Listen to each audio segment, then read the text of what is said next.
Hello everyone, আসসালামু আলাইকুম। Hope you are doing well. আজকে আমি যে বিষয়টা নিয়ে কথা বলবো সেটা হচ্ছে বাইরে হায়ার স্টাডিজ নিয়ে।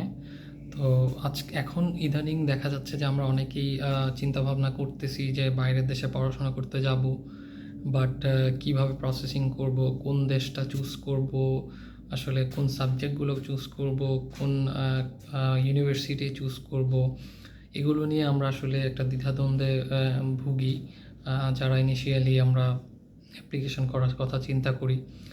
তো এই দিক থেকে আমি যদি বলি রিসেন্ট একটা পার্সপেক্টিভ ভিউ থেকে যদি আমি বলি, ইদানিং দেখা যাচ্ছে যে নিউজিল্যান্ড খুবই একটা ভালো ডেস্টিনেশন হতে পারে আপনার জন্য। কাজ নিউজিল্যান্ডে সবসময় স্টুডেন্ট যায় না। নিউজিল্যান্ডের বর্ডার রিসেন্টলি বেশ কিছুদিন হয়েছে খুলেছে।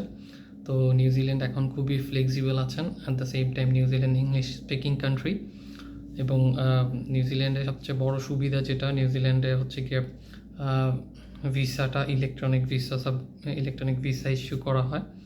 এবং যদি বলি, নিউজিল্যান্ড হচ্ছে গিয়ে খুবই শান্তিপূর্ণ একটা দেশ।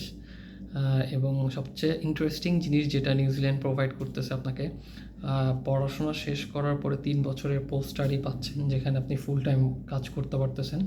এবং 3 বছর ওয়ার্ক পারমিটের মধ্যে আপনি উইদিন 3 ইয়ার্সের মধ্যে আপনি ইলিজিবল হচ্ছেন পিআরের জন্য।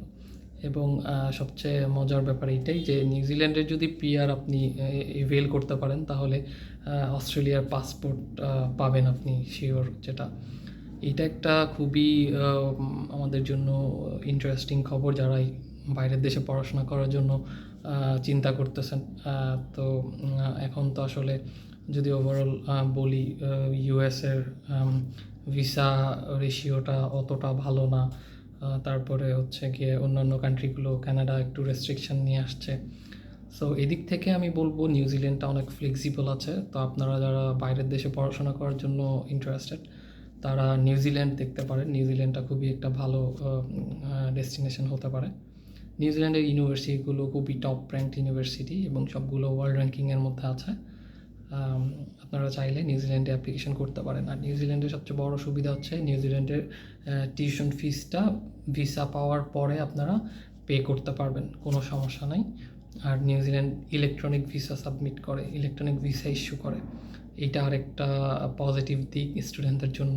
অনেকের দিক থেকে দ্বিধাদ্বন্দ্বে থাকে যে ভিসা হওয়ার আগে এতগুলো টাকা কিভাবে দিব।